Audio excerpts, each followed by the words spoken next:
Rồi sau đây xem xét thựcนะวันนี้พี่สิเปียสัตว์สิมารับอยู่ที่ว่าสุดเฟ่นะเฟ่ตาติโก้เนาะ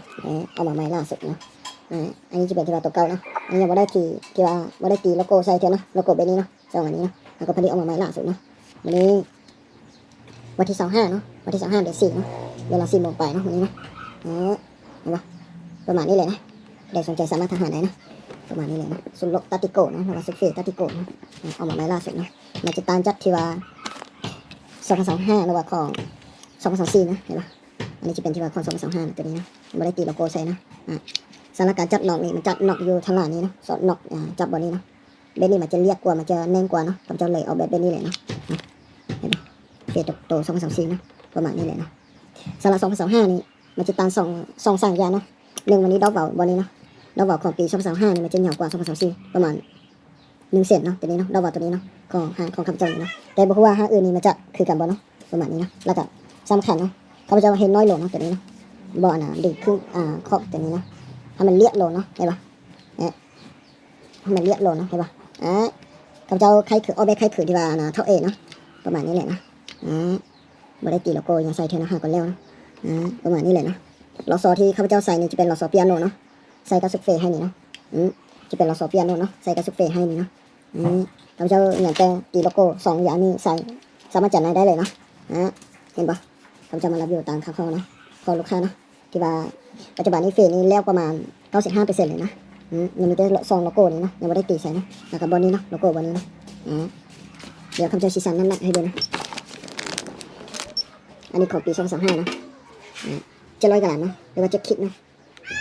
700 กรัมนะสลักของปี2024นะเห็นปะ780นะมันจะต่างนะของปี2025นี่มันจะเบากว่านะตาติโก้นี่นะ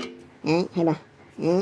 ใครสนใจได้สามารถทหารอีบอหาเบอร์โทรตามหน้าจอนี้ได้เนาะ91826709เนาะ91826709เนาะข้าพเจ้าที่ว่าใครเคลื่อนมาไล่ปีได้เนาะบ่เคยที่ว่าเปลี่ยนที่ว่าบ่เคยเปลี่ยนที่ว่าเบอร์โทรนี้เนาะ91826709เนาะมีแต่เบอร์โทรนี้เบอร์โทรเดียวเนาะเบอร์โทรนี้ที่ว่าข้าพเจ้ารีบทำว่าแอดซาโลแต่ได้กระลางไวเบอร์อย่างต่างๆเนาะสามารถโทรเข้าได้เนาะเบอร์แล้วก็ของข้าพเจ้านี่เนาะปัจจุบันนี้เครื่องมีข้อส่งเนาะตาติโก้เนาะผู้ใดอยากได้เบอร์ได้สามารถอีบอหาถามเบอร์โทรตามหน้าจอนี้ได้เลยเนาะ91826709เนาะเห็นปะมันจะรูหลากว่าที่ว่าของปี2000ที่ว่า24เนาะประมาณนี้เลยเนาะเราจะมารับอยู่ตามคำขอลูกค้านะประมาณนี้เลยเนาะมารับอยู่สุดเฟโดยเฉพาะเนาะสำหรับเฟนี้ห้างของข้าพเจ้านี้ตั้งแต่เบอร์ 1จะฮอดเนี่ยนะเบอร์ 2เบอร์ 3เนี่ยคือกันเนาะเบอร์ 1นี่เรา2นี่มันจะออกกว่าเนาะเบอร์ 2นี่มันจะแข็งกว่าเบอร์ 3นี่เห็นมันจะแข็งกว่าเบอร์ 2เนาะสำหรับเรา2ข้อตัวนี้เนาะและสำคัญนะบอตีลูกหูคือนี้เนาะข้อเบอร์ 1นี่มันจะน้อยกว่าเนาะข้อเบอร์ 2มันจะใหญ่ข้อเบอร์ 3เห็นมันจะใหญ่เนาะตีลูกหูคือตัวนี้เนาะอยู่ไหนเราก็สเปรย์นี่เนาะที่ข้าพเจ้าเอาแบบนี้เนาะสำหรับเข็มนี่ก็มันจะต่างกันอยู่แล้วเนาะเข็มนี่เบาๆเลยเนาะอันนึงมันจะต่างอยู่ในเรา2ข้อนี้เนาะ2อันนี้มันจะต่างอยู่บ่บุตรถอนตีลงขึ้นตัวนี้เนาะ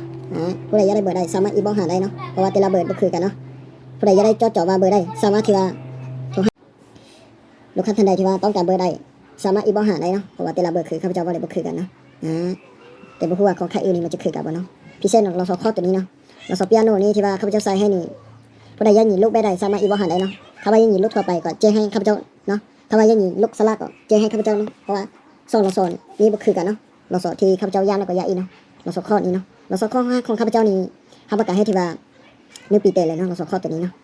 หรือว่าลูกค้าท่านใดที่ว่าเวลาโหลดหวยในซุกเฟซนี่ที่ว่าบ่สามารถเปลี่ยนได้นี่ที่ว่าฟ้ามาหาข้าพเจ้าก็ได้เนาะมันจะบ่ได้ยากเนาะแต่ว่าเฟซนี่โหลดหัวเนาะผู้ใดบ่เปลี่ยนก็สามารถ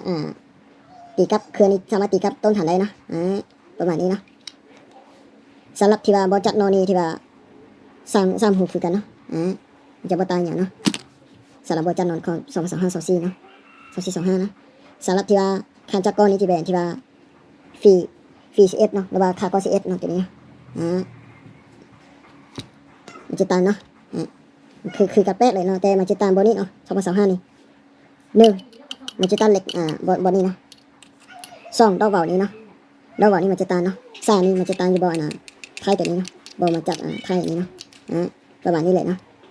สำหรับโมนี่จะเป็นที่ว่าโมงได้ดีเลยเนาะตัวตะโกนนะโมงนี่มันจะเป็นที่ว่า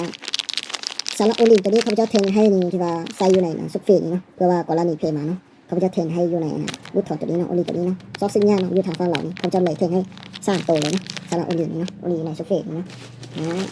ผู้ใดต้องการได้ใดอย่าได้ได้ใดสามารถอินบ็อกซ์เราไว้ทำอาหารได้นะเบอร์โทรนี้ตามหน้าจอนี้เลยนะ9186 709เนาะวิดีโอนี้จบเพียงเท่านี้นะขอให้ติดตามวิดีโอต่อๆไปนะขอขอบใจนะ